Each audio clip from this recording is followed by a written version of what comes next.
Hello বন্ধুরা, সবাই কেমন আছো? আশা করি সবাই খুব ভালো আছো, সুস্থ আছো। তো চলে এসেছি আমি আবার একটা নতুন ব্লগ নিয়ে। আজকে তোমাদেরকে কালকে আমি দেখালাম যে পুরো হোটেলের অ্যাম্বিয়েন্স। তো তোমাদেরকে আমি তখন বলেছিলাম যে ফার্স্ট ফ্লোরে আছে ওদের ফুড রেস্টুরেন্টটা। তো তার সামনেই দেখো এনারা বসে আছে, বিভিন্ন অ্যাক্টিভিটিস নিয়ে আসে এনারা 12:30 থেকে দুপুর 12:30 থেকে 3:30 পর্যন্ত। তো এসে বিভিন্ন ধরনের অ্যাক্টিভিটি বাচ্চাদের আর বড়রা সবাই করতে পারে এই অ্যাক্টিভিটিগুলো। তো আমার মেয়েরাও বসে গেছে এখানে ওর বন্ধুদের জন্য বিভিন্ন ধরনের ব্রেসলেট বানাবে। কেউ ব্রেসলেট বানাতে পারে, কেউ গলার কোনো কিছু হার টাইপের কিছু বানাতে চাইলে সেটাও বানাতে পারে।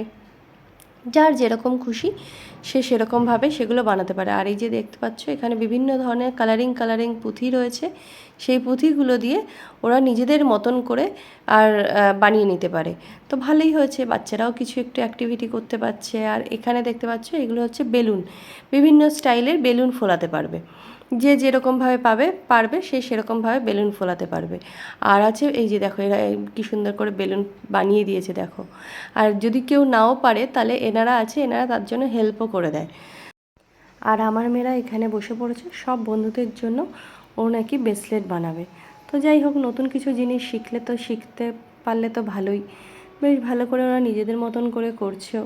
আর আমি এখানে শুরু করে দিয়েছি একটুখানি ট্যাটু বানানো। তো কোনো দিন বানাইনি, এটা ওরা ফেব্রিক দিয়ে করে, কোনো রকম পার্মানেন্ট ট্যাটু না এগুলো, কারণ আমার ট্যাটু বানানো একদম পছন্দ না। তো যাই হোক, তবু ওনারা বললো যে এটা নাকি ফেব্রিকের বানিয়ে দেবে, তো জলে উঠে যায়। তো সেই জন্য আমিও এখানে একটুখানি ওনারা বললো যে বাটারফ্লাই করে দেবে। তা আমি ওনাদের উপরই ছেড়ে দিয়েছিলাম যে তোমাদের যেটা ভালো লাগে সেটাই করে দাও, কারণ আমার কোনো ট্যাটু সম্বন্ধে আইডিয়া নেই, আর আমার ট্যাটুটা খুব একটা পছন্দও না।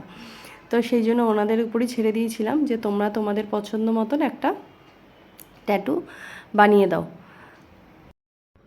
আর দেখুন ওনারা করছেও কিন্তু খুব সুন্দর করে, বেশ মনোযোগ সহকারে একটা ট্যাটু বানিয়ে দিচ্ছে আমার হাতে, কিন্তু বেশ ভাল লাগছে।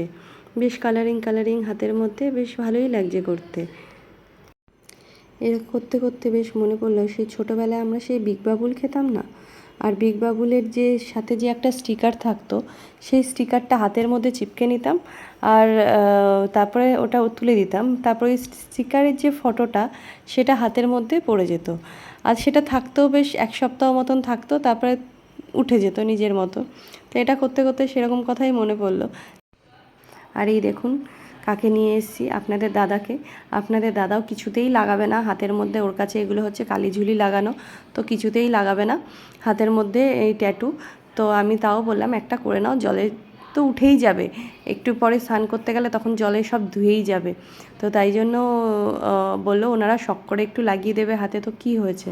তো যাই হোক, তাও জোর জবস্তি হাতের মধ্যে লাগিয়ে দিচ্ছে, করে দিচ্ছে, ওরা করছে কিন্তু বেশ ভালো। তো আমি ওনাদেরকেই বললাম যে আপনারা আপনাদের পছন্দ মতন একটা করে দিন, ওদের উপরেই দায়িত্বটা দিয়ে দিয়েছিলাম। কিন্তু তাও কিছুতেই পছন্দ হচ্ছে না আপনাদের দাদার, সব এটা করছে, এটা না ওটা না, পছন্দ না এটা না সেটা না। তো যাই হোক, তো অতীব কষ্টে লাস্টে গিয়ে এই একটা ছোট্ট মতন একটা পছন্দ হয়েছে, এটাই ও করছে। তো করা হয়ে গেলে আপনাদেরকে দেখাবো। এই দেখুন এরকম ফাইনালি এরকম ডিজাইনের হয়েছে। তো চলুন তাহলে ভিডিওটাও এখানেই শেষ করি, ততক্ষণ ও ট্যাটু বানাতে থাকুক। আর ভিডিওটা কেমন লাগলো সবাই অবশ্যই জানাবে, আর ভালো লাগলে একটা লাইক শেয়ার কমেন্টস করে দেবে। টাটা।